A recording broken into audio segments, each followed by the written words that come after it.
चारधाम यात्रा में जिस तरह इस बार श्रद्धालुओं के सारे रिकॉर्ड टूटने वाले हैं, उसी तरह सरकारी व्यवस्थाओं के भी इस साल सारे रिकॉर्ड टूट रहे हैं। चारधाम यात्रा में रजिस्ट्रेशन से लेकर ट्रैफिक जाम हो या फिर केदारनाथ गर्भगृह के दर्शन को लेकर विवाद हो, हर जगह सरकार फेल नजर आ रही है। हालात सुधारने की कोशिशें तो बहुत हो रही हैं, लेकिन वे पूरी तरह काबू में नहीं आ रहे हैं। ये शायद पहली बार ऐसा हो रहा है जब चारधाम यात्रा पूरी तरह अव्यवस्थित लग रही है। हालांकि सरकार ने चारधाम के विकास कार्यों सहित तमाम इंतजामों को लेकर बड़े बड़े दावे किए थे, लेकिन धरातल पर नजारा कुछ और ही दिख रहा है। आइए शुरुआत करते हैं ऋषिकेश से। ऋषिकेश में सरकार ने ऑफलाइन रजिस्ट्रेशन के लिए काउंटर खोले। रजिस्ट्रेशन शुरू होते ही वहां इतनी भीड़ हुई कि रजिस्ट्रेशन दफ्तर की जगह बदलनी पड़ी। रजिस्ट्रेशन की ये नई जगह थी तो बहुत बड़ी, लेकिन भीड़ के आगे ये जगह भी छोटी पड़ गई। रजिस्ट्रेशन के लिए आए यात्री लंबी लंबी कतारों में फंसकर अपनी बारी आने का इंतजार करते रहे।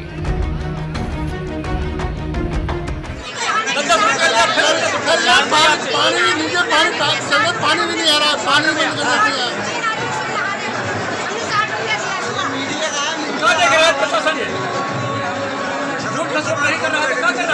अरे भैया खाने पीने के लिए नहीं जाता, चावल आटा था वो खत्म हो गया, क्या प्रशासन का कोई यहाँ पे कोई ये नहीं है, सब उधर चित्र भीतर कोई भी अंदर घुस रहा है, कोई भी बाहर जा रहा है। लेडीज लोगों की इतनी दिक्कत हो रही है कि पूछो मत, ना पानी है, ना कुछ है, ना हवा है, और लाइट भी कभी आ रही है कभी जा रही है, और गर्मी से तो बेहाल हो गया है सब लोगों का। शुरुआत में कई दिनों तक इंतजार के बाद श्रद्धालुओं का रजिस्ट्रेशन शुरू हुआ। रजिस्ट्रेशन के बाद से यात्रा की शुरुआत होते ही चारधाम में भक्तों की भीड़ उमड़ पड़ी। बढ़ती भीड़ को देखते हुए ऑफलाइन रजिस्ट्रेशन को 2 बार अस्थायी तौर पर बंद किए गए। इसके बावजूद भी चारधाम में हालात काबू में नहीं आए तो सीएम धामी ने 31 मई तक ऑफलाइन रजिस्ट्रेशन बंद करने की घोषणा कर दी। अधिक तीर्थयात्री आ गए पिछले दिनों, उसके कारण से तमाम जो प्रबंधन है वो करना पड़ा और लोगों को कुछ छुटपुट जाम की स्थिति का भी सामना करना पड़ा है।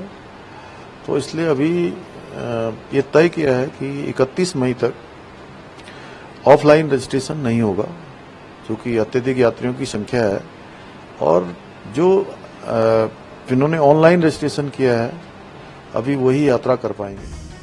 धामी सरकार ने 31 मई तक आदेश जारी करते हुए ऑफलाइन रजिस्ट्रेशन पर रोक लगाई।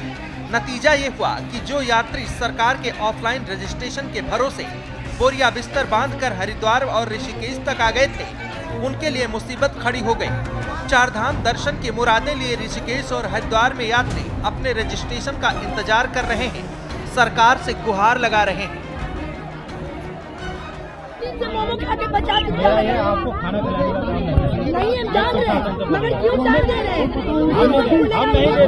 हम नहीं दे रहे, हमें पता है, हम नहीं दे रहे। हमारे साथ आप भी पसंद हो रहे, हमें पता है, ऐसी बात नहीं है। उसका VIP वाला कहाँ जा रहा है? अभी 2 वाला DM SDM वाला 40,000 रुपया मांग रहा है, वो कहाँ से रजिस्ट्रेशन करेगा? रजिस्ट्रेशन के बाद चारधाम में ट्रैफिक व्यवस्था श्रद्धालुओं के साहस की परीक्षा ले रहा है। श्रद्धालुओं के सैलाब से चारधाम पटे पड़े हैं, सड़कें जाम हैं, व्यवस्थाएं चरमरा रही हैं, कई घंटों लंबे जाम लग रहे हैं। जाम में फंसे श्रद्धालुओं के लिए न खाने पीने की व्यवस्था है, न ही कोई सरकारी इंतजाम। चारधाम के रास्तों में ट्रैफिक व्यवस्था को संभालने के लिए खुद बड़े बड़े अधिकारी जमीन पर उतरे हैं। सभी एंट्री पॉइंट पर रजिस्ट्रेशन और वाहनों की गहन चेकिंग की जा रही है। बावजूद इसके चारधाम यात्री घंटों जाम से जूझ रहे हैं और अब सब्र का बांध टूट रहा है। हमें तो सुबह 6 बजे के निकले हुए हैं और हम आए हुए हैं नैनीताल से, और देख रहे हैं कि बहुत लंबा जाम लगा हुआ है। असल में ये कुछ नहीं है, पब्लिक को परेशान करने का एक बहुत बड़ा, जब गवर्नमेंट को पता है कि इतने रजिस्ट्रेशन होने हैं और इतनी गाड़ियाँ जानी है, उसके बावजूद भी आप लोग मतलब इतनी गाड़ियाँ पास क्यों करवा रहे हैं? और इवन जो भी हाई सिक्योरिटी कमांडर है, जो भी इतने लोग, उनको तो पास करवा दिए जा रहे हैं, लेकिन हम पब्लिक को मतलब परेशान किया जा रहा है। हमें सीतापुर जाना है तो आप बोल रहे हैं, पुलिस वाले अभी बोल रहे थे 3 दिन लगेंगे आपको जाने के लिए। अब आगे हमारे 2 बस आगे जा चुके हैं, किचन की बस यहाँ पर है, बच्चा वहाँ पर बस में है सब, और खाना कैसे खाएं? अब उनको पूछा तो वो बोल रहे क्या हम ही प्रबंध करें, CM से बात करो, DM से बात करो। अब हम गरीब कैसे बात करेंगे? हम महाराष्ट्र से आए हैं, अब वो क्या बोल रहे हैं, आप क्यों आए इधर? हम रजिस्ट्रेशन करके आए हैं, लीगली रजिस्ट्रेशन करके आए हैं आप यहाँ पर। अब वो बोले क्यों आए हैं आप? हमारी गलती हो गई, भगवान के लिए हम आए हैं और आप माफ़ करो सरकार। अब जो सीएम है, डीएम है, आपसे विनती है हमारी, अब यहाँ से हम नहीं आएंगे। बहुत बहुत बहुत आपने कर लिया। 6 बजे से चाय नहीं है, क्या करें हम? 6 बजे चाय नहीं है, 14 घंटे तो गंगोत्री में चले गए रात भर, और ये 6 बजे से हम उधर जो काशी है ना, वहाँ से निकले 6 बजे से। ना खाने का प्रबंध है, ना चाय का प्रबंध है। शुरुआत में व्यवस्थाएं बिगड़ने के बाद सीएम धामी खुद कमान संभालते दिखे। धामी ने प्रदेश के नौकरशाहों के साथ हाई लेवल की मीटिंग की, कई सारे निर्देश दिए। इसके बाद खुद जमीन पर उतरे। हालांकि धामी और अधिकारियों के एक्शन मोड में आने से हालात तो सुधरे, लेकिन सामान्य अभी तक नहीं हो पाए हैं। जो तीर्थयात्रियों को सुविधाएं मिलनी चाहिए, उसका निरंतर अभाव दिखाई दे रहा है। एक अफरा तफरी का माहौल बन चुका है। हजारों तीर्थयात्री फंसे हुए हैं और न उनको भोजन, न उनको पानी, ठहरने के लिए उनके प्रवास की बात तो छोड़ दीजिए, सड़कों पर खुले आसमान के नीचे अपना मजबूर हैं रात बिताने के लिए, आराम करने के लिए, क्योंकि कोई व्यवस्था ही नहीं है। एक तरफ भारी भीड़ के चलते श्रद्धालु रजिस्ट्रेशन के इंतजार से जूझ रहे हैं, बदइंतजामी की मार झेल रहे हैं, तो दूसरी तरफ खाने पीने को लेकर चार धाम में लूट मची है। हालात ये है कि लोगों को खाने पीने के लिए 10-10 गुना पैसे खर्च करने पड़ रहे हैं। केदारनाथ में महंगाई का आलम यह है कि 10 रुपए वाला पानी का बोतल 80 और समोसे की कीमत 100 रुपए तक वसूली जा रही है। बहुत तकलीफ है, सच में बहुत तकलीफ है भैया। अभी आपने यहाँ पानी की बोतल खरीदी हमारे सामने 80 रुपए। 80 रुपए। हाँ। आपने पूछा नहीं इतना महंगा क्यों? बोला हमने 30 रुपए, बोलता नहीं 80 है, तो मैं चुप रह गया। मिस्टर को शुगर लो हो गई तो मैं उनके लिए लेना ही पड़ेगा। और ये आपने जो दूसरा खरीदा है ये दिया 50 रुपए की 100 ग्राम। और समोसा 30 का बोल रहा है। वो तो मुझे तो मंदिर छोड़ के कुछ भी अच्छा नहीं लगा। बहुत सब कुछ महंगा है। पानी भी, खाना भी, उठना बैठना भी, बिस्तर, रूम सब महंगा है।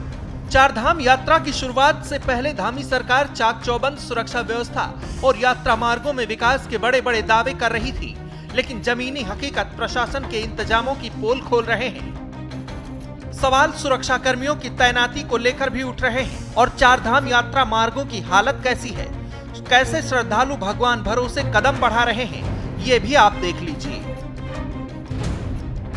एक लड़के का हाथ पण टूट गया, वो गिर गया ना घोड़े से क्योंकि सड़क खराब है।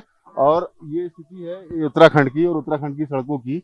और हम और श्रद्धालुओं से भी बातचीत करेंगे। मैडम, आप रात में सफर तय कर रही हैं, बाबा केदारनाथ से आ रही हैं, क्या कहेंगी, कैसी स्थिति है?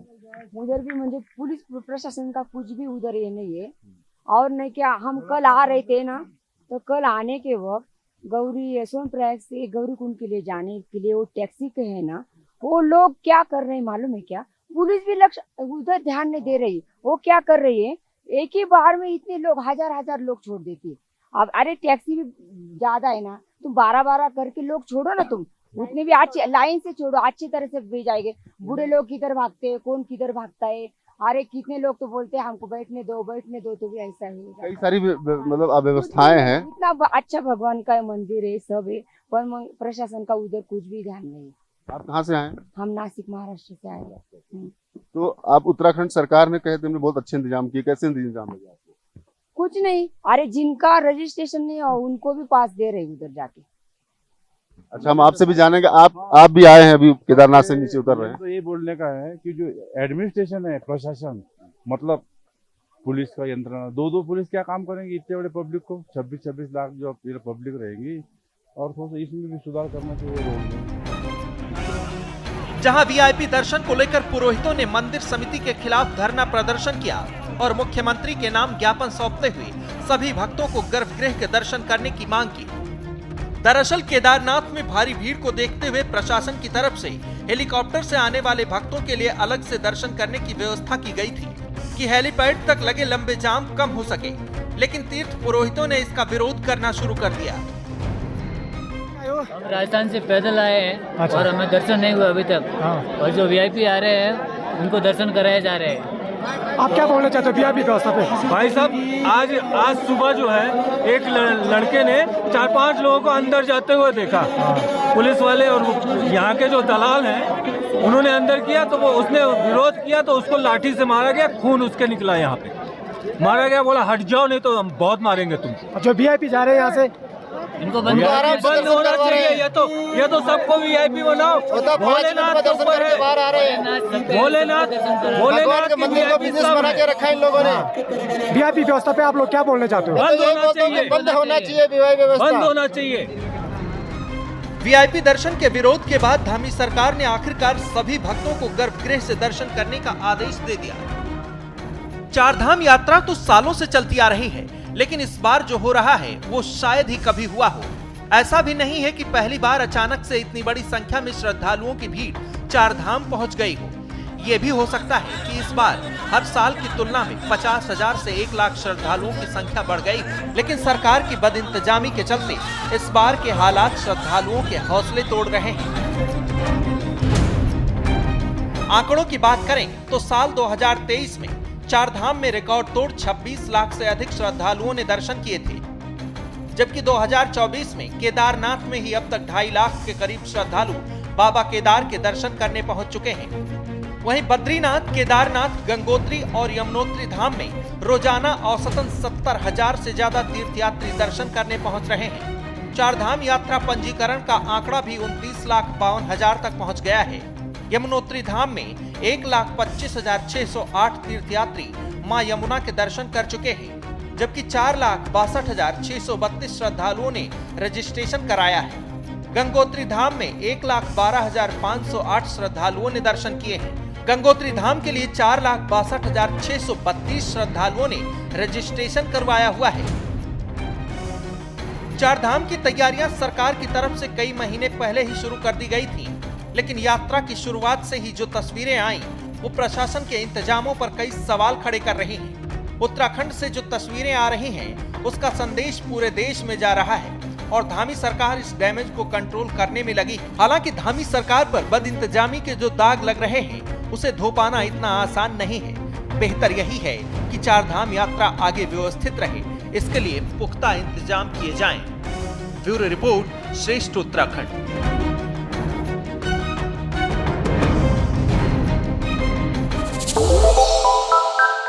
श्रेष्ठ उत्तराखंड पर खबरों से जुड़े रहने के लिए चैनल को सब्सक्राइब और लाइक करें, बेल आइकन दबाएं और देखते रहें श्रेष्ठ उत्तराखंड।